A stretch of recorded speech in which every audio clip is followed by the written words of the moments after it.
O. Henry, A Brief Biography. O. Henry was an American writer who wrote short stories, nonfiction, and poetry. However, he is mostly known for his short stories and is widely regarded as one of the greatest short story writers of all time. O. Henry went on to write some of the most popular short stories in literature, such as The Gift of the Magi, The Ransom of Red Chief, Makes the Whole World Kin, and The Duplicity of Hargraves, among several others. O. Henry, whose actual name was William Sidney Porter, was born on the 11th of September 1862 in the city of Greensboro in North Carolina, to Mary Jane Virginia Swaim Porter and Algernon Sidney Porter, who was a physician. He was born a year and 5 months after the onset of the American Civil War that would rage on till 1865. In 1865, when O. Henry was 3 years old, his mother passed away after giving birth to her third child. Although he was too young to truly understand the significance of his mother's death, O. Henry's life underwent an immediate change when his father moved into his paternal grandmother's house along with him and his siblings. It was there that he began reading books for passing the time and quickly became interested in literature at a very young age. He read everything from cheap dime novels to classics, including 1001 Nights, which was a particular favorite of his. He soon joined an elementary school run by his Aunt Evelina Maria Porter. He graduated from the school in 1876 at the age of 14 and then enrolled at Lindsay Street High School. In 1879, O. Henry, aged 17, began working in his uncle's drugstore in Greensboro, where he would continue to work until he became a licensed pharmacist at the age of 19. In early 1882, O. Henry finally decided to leave Greensboro to experience life elsewhere. He was 19 years old when he left his hometown and traveled to Texas along with a man named James Hall. He also hoped that the change in environment would cure his bad cough and improve his health. Upon reaching Texas, O. Henry went and stayed at the sheep ranch of Hall's son, Richard Hall, in LaSalle County. He began working at the ranch as a cook, shepherd, and ranch hand and even did some babysitting in order to earn a living. He spent most of his spare time reading classic works of literature and mingling with the other ranch workers who were a mix of immigrants and natives. It was from these immigrants and natives that he picked up some German and Spanish. Soon his cough went away too and his health improved. Life in Texas was good for the young O. Henry, who quickly fit into the social scene there, meeting and befriending people on a regular basis. In 1884, he made his way to Austin along with Richard Hall for a brief visit. However, upon reaching Austin, he decided to stay there for a while and took up accommodation with Richard's friend Joseph Harrell and his wife. While residing with the Harrells, O. Henry began working as a pharmacist for the Morley Brothers Drug Company. Later on, he took up a job at the cigar store run by the Harrells. O. Henry would go on to live with the Harrells for 3 years. It was in their house that he first began writing stories during his free time. Life in Austin suited the young O. Henry very well, and he led an active social life there, entertaining people with his natural storytelling skills and playing mandolin and guitar for them. He became a member of a group of young men known as the Hill City Quartet, who sang at social gatherings. He even took his singing talents to the church, singing in the choir of St. David's Episcopal Church. In Texas, O. Henry met and fell in love with a young woman named Ethel Estes, who was 17 years old when they met, and he was 22. Ethel was from a very wealthy family. It is speculated that the two probably met at the laying of the cornerstone of the Texas state capitol, which was held on the 2nd of March 1885. O. Henry quickly began courting Ethel and intended to marry her soon. However, his mother was against the match as Ethel was suffering from tuberculosis. Nevertheless, O. Henry resolved to marry her, and on the 1st of July 1887, a little over 2 years after they met, O. Henry and Ethel married at the home of the pastor of the Central Presbyterian Church where Ethel's family went to church. Even after the marriage, they continued to participate in the theater and music scene in Austin at the time. Ethel even encouraged O. Henry to pursue his writing more seriously, which he did. Barely a year into their marriage, Ethel gave birth to their first child, a son, in 1888. Sadly, the boy died a few hours after birth. In September of the following year, they gave birth to a daughter, whom they named Margaret. By the time his daughter Margaret was born, O. Henry was already working as a draftsman at the Texas General Land Office, where he was responsible for drawing maps from field notes and surveys. He was offered the job by his friend Richard Hall after Hall became the Texas Land Commissioner. It was a secure job with a stable salary, good enough to support his family. In addition to his income from the land office, his frequent contributions to newspapers and magazines gave him an additional income as well. His stories and drawings were regularly published in these publications, giving his work some exposure to a wider audience. Several of his early short stories during this period were inspired by his time in the land office building. The setting would also serve as an inspiration for many of his future stories such as Bear Script No. 2692, Buried Treasure, and George's Ruling. The characters and plots in these stories were initially thought of and developed while he was working at the land office building. In January 1891, O. Henry quit his job at the land office after Richard Hall lost his bid to become governor. After the new governor James Hogg was sworn in, O. Henry resigned from his job and began working at the First National Bank of Austin as a bookkeeper and teller. At the bank, he was said to be careless in maintaining the books and ran the bank informally without much structure. In 1894, 3 years after joining the bank, he was accused of embezzlement of funds after the bank found a shortage in funds that he was unable to explain or justify. O. Henry was fired from the job but not arrested. While working at the First National Bank of Austin, O. Henry started a humorous weekly known as the Rolling Stone.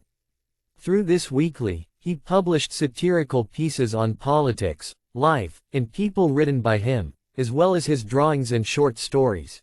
After being fired by the bank, he decided to work on his weekly full-time.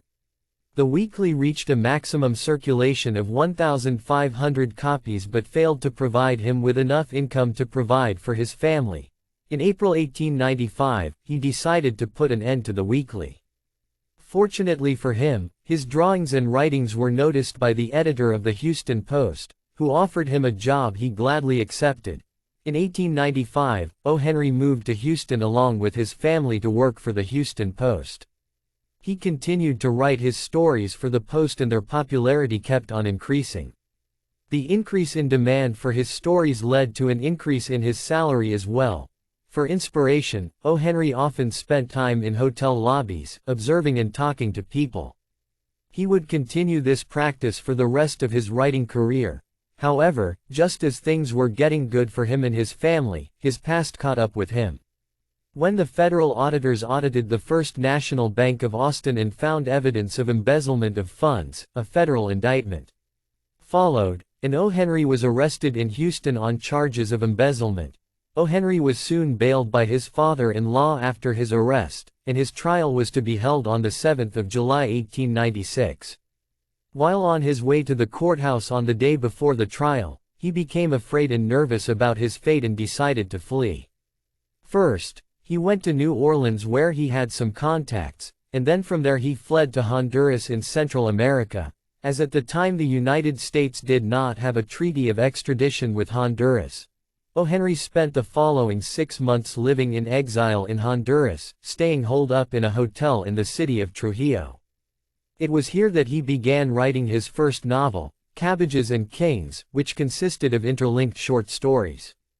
The novel was inspired by his stay in Honduras and is set in a fictional Central American country known as the Republic of Anchuria. It would eventually be published in 1904. While living in Honduras, O. Henry also met and became friends with the infamous train robber Al Jennings. When O. Henry was arrested in Houston, his wife and daughter went back to Austin to live with his wife's parents. Unfortunately, before his wife could visit him in Honduras, which was originally the plan, she became ill and was on her deathbed. On hearing the news, O. Henry resolved to return to Austin to see his dying wife. On arriving there, he decided to abandon the life of a fugitive and surrendered to the court, pending trial. Sadly, on the 25th of July 1897, his wife died from tuberculosis at the young age of 35. O. Henry's trial was held on the 17th of February 1898, in which he was found guilty of embezzling $854 and sentenced to 5 years imprisonment at the Ohio Penitentiary in Columbus, Ohio. Being a licensed pharmacist proved to work in his favor as he was given an opportunity to work in the prison hospital as a druggist. The job came with its perks, one of which was that he was given his own room in the hospital wing and did not have to spend time in the cell block of the prison. O. Henry remained productive in his writing as well, completing and publishing 14 short stories under different pen names while in prison. One of the pen names he used during this period was O. Henry, which first appeared in his short story Whistling Dick's Christmas Stocking in the December 1899 issue of McClure's magazine. The pen name O. Henry would not only become his most popular pen name but also the name by which the world would know him for eternity. While in prison, O. Henry delivered his stories to publications through a friend of his in New Orleans so that the publications would not know that the stories were written by a prisoner. On the 24th of July 1901, O. Henry, aged 39, was released from prison after serving only 3 of his 5 years, on grounds of good behavior. After being released from prison, O. Henry reunited with his 11-year-old daughter Margaret. He then moved to New York City in 1902 to be close to his publishers. His move to New York City would mark the beginning of his most prolific writing period, during which he would go on to write 381 short stories. He began writing stories for the New York World Sunday magazine, writing 1 story a week for over a year. Although critics generally gave his stories negative reviews, readers loved his characters, his wit, and his plot twists. His stories steadily increased in popularity and so did he himself as a writer. In 1907, O. Henry married his childhood sweetheart Sarah Lindsay Coleman, who was also a writer. Even though O. Henry continued to write prolifically in his final years, his health had drastically deteriorated from years of heavy drinking. In the last 4 years of his life, he published several collections of short stories such as The 4 Million, The Trimmed Lamp, Heart of the West, The Gentle Grafter, The Voice of the City, Roads of Destiny, Options, The 2 Women, Strictly Business, and Whirligigs. By 1908, his deteriorating health began to affect his writing, slowly down his output. The following year, his second wife Sarah left him, leaving him devastated. On the 5th of June 1910, O. Henry, aged 47, died of cirrhosis of the liver, enlarged heart, and diabetes. He was interred at the Riverside Cemetery in Asheville, North Carolina. Several of his short story collections such as Sixes and Sevens, Rolling Stones, Waifs and Strays, and Postscripts were published posthumously. O. Henry is now widely regarded as one of the greatest and most influential short story writers of all time. Several of his stories have found their way into school curriculums across the world, where students read and study them. His stories have left a pleasant and lasting impact on readers for decades, as they usually featured common, working-class characters and social outcasts. His famous wit and the twist ending to his stories allowed for a good way to deal with the struggles of the common man, something that readers could relate to and enjoy. He was often described as America's answer to French writer Guy de Maupassant, who too wrote stories that depicted the lives of the common people in his short stories. Several of O. Henry's stories have gone on to become some of the most famous short stories of world literature, particularly classics such as The Gift of the Magi, The Duplicity of Hargraves, The Cop and the Anthem, The Caballero's Way, and The Ransom of Red Chief. Not only are his stories read and studied in schools across the world, but they have also been adapted into films, television series, plays, operas, etc. The courthouse in which he was convicted for embezzlement was renamed O. Henry Hall in his honor. Schools have been named after him and stamps have been issued in his honor in the United States and the Soviet Union. The most prestigious American award for short stories of exceptional merit has also been named the O. Henry Award in his honor. Although today O. Henry is mostly known for his short stories, few are aware of the fact that he also wrote several poems and nonfiction works. His literary legacy continues to live on today, probably stronger than ever before due to their permanent place in schools and the various adaptations his stories have been subjected to in popular culture. There is absolutely no doubt that O. Henry has cemented his place in the pantheon of great short story writers along with the likes of Anton Chekhov, Edgar Allan Poe, and Guy de Maupassant.